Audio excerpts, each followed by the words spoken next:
Welcome to Speak Forward English, where we help you master the language with confidence. Hey, Jerry, how's it going today? Hey, Sophia, I'm doing great. Thanks for asking. How about you? I'm good. So, you ready to help some English learners today? Absolutely. I'm always ready. What are we talking about? So, today's topic is something I think almost everyone struggles with, even native speakers sometimes. Okay, you've got me curious. What is it? How to say no politely in English. Oh, wow. Yeah, that's actually really important.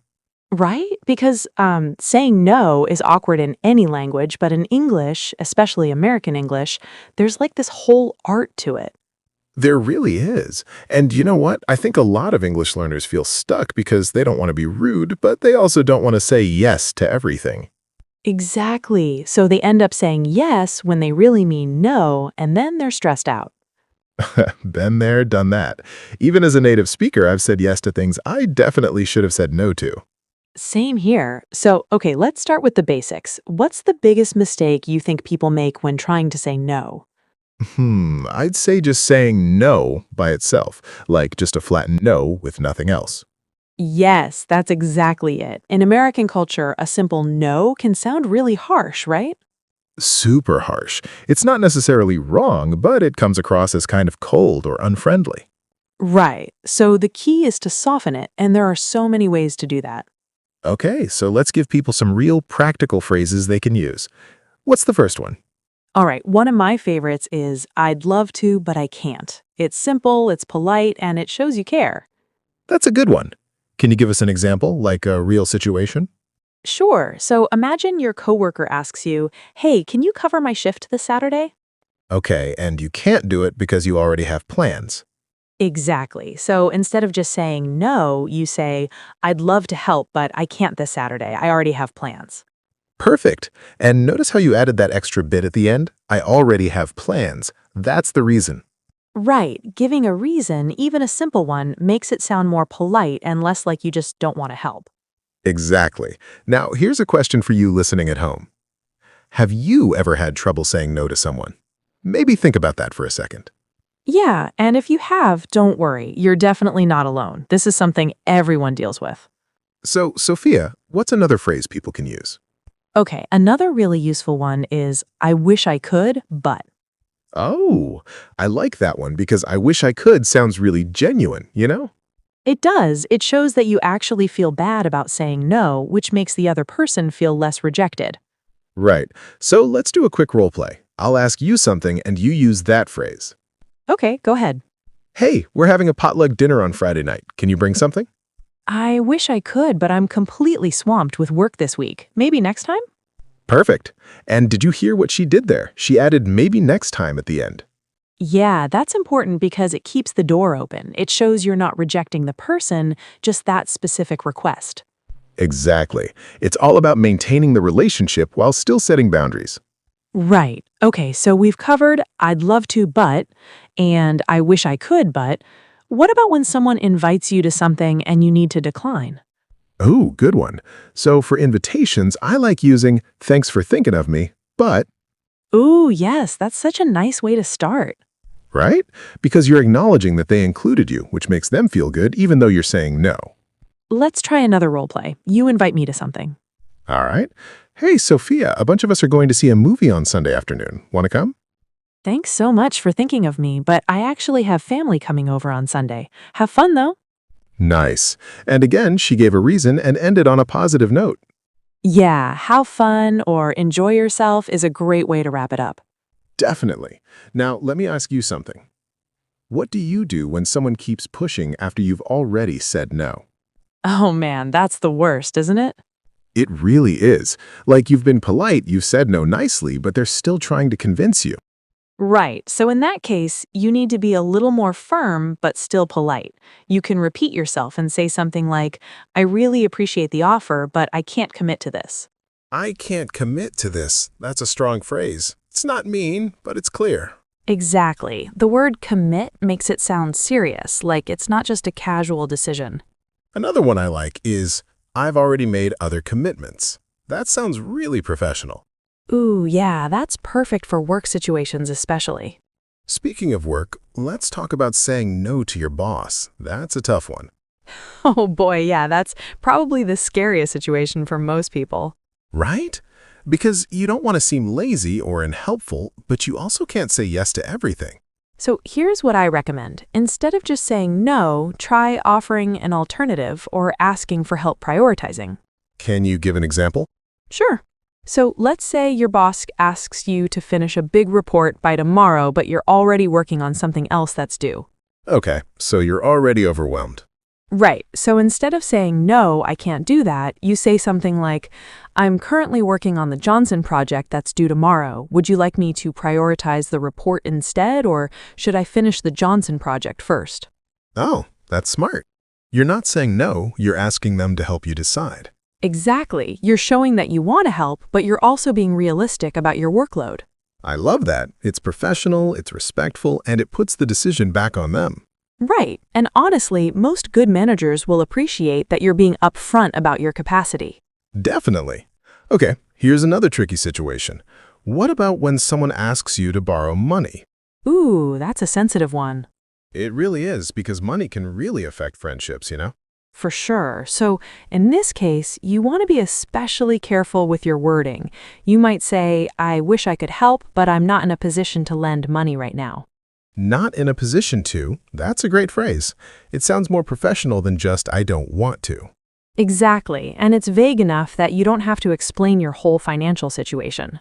Right, because you don't owe anyone a detailed explanation about your money. Nope. Your finances are your business.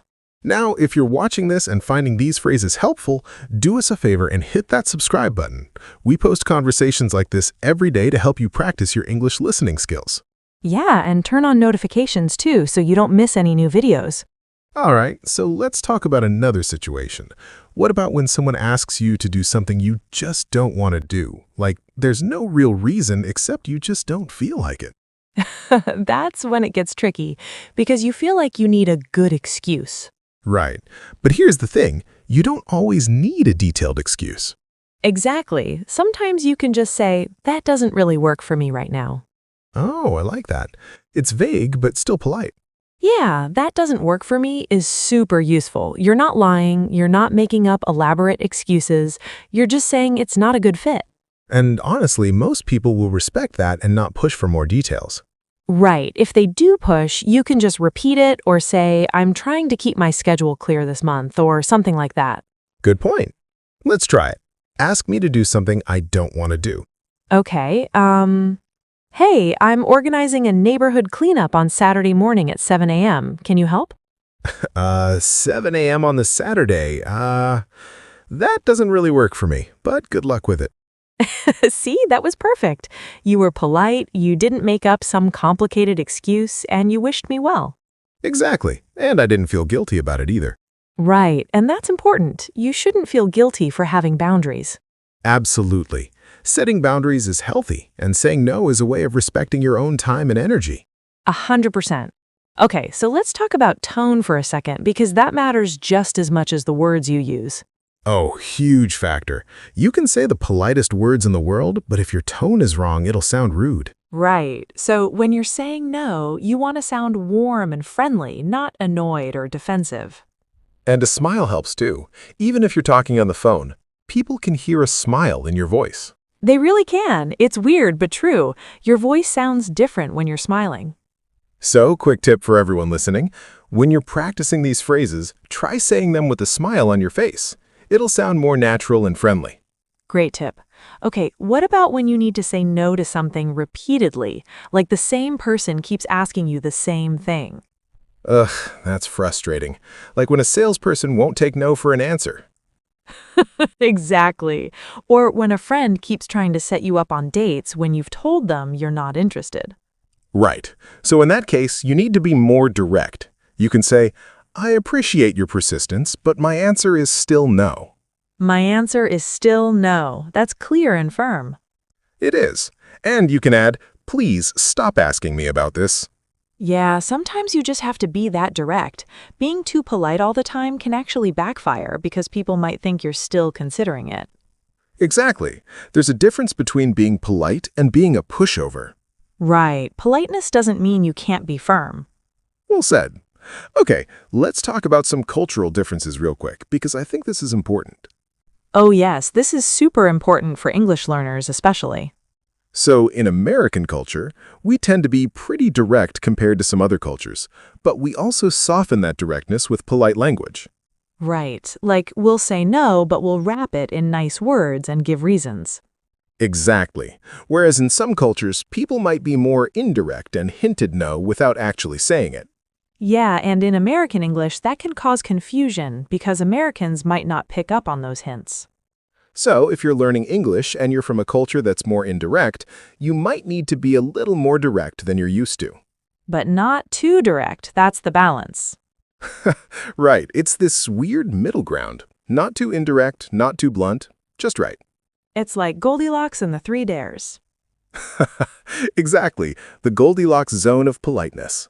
Okay, so let's give people some more phrases they can use in different situations. What about when someone asks you for a favor at work?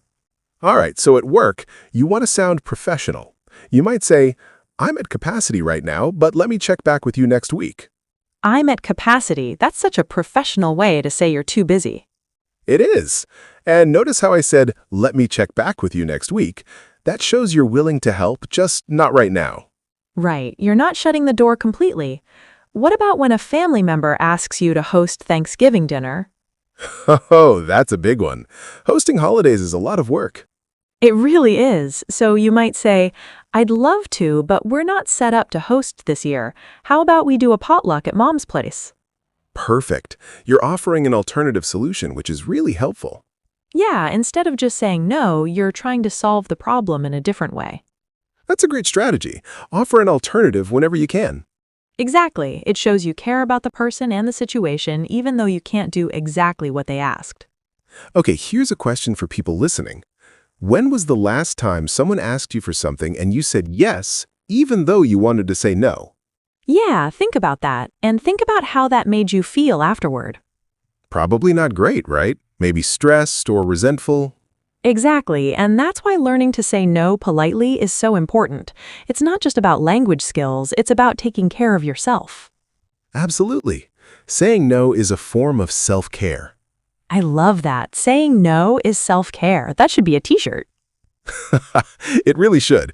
Okay, so let's practice a few more scenarios. What if someone asks you to join a gym with them? Ooh, okay, so you might say, that's sweet of you to ask, but I'm happy with my current workout routine. Nice. I'm happy with my current. That works for a lot of situations, doesn't it? It does. You could say, I'm happy with my current phone when someone's trying to sell you a new one, or I'm happy with my current job when a recruiter contacts you. It's a really versatile phrase, and it's positive, which is nice. Right. You're not saying, no, I hate gyms. You're saying, thanks, but I'm good. Exactly. Okay, what about when someone asks you to donate to their charity or cause? That's another sensitive one because you don't want to seem like you don't care about important issues.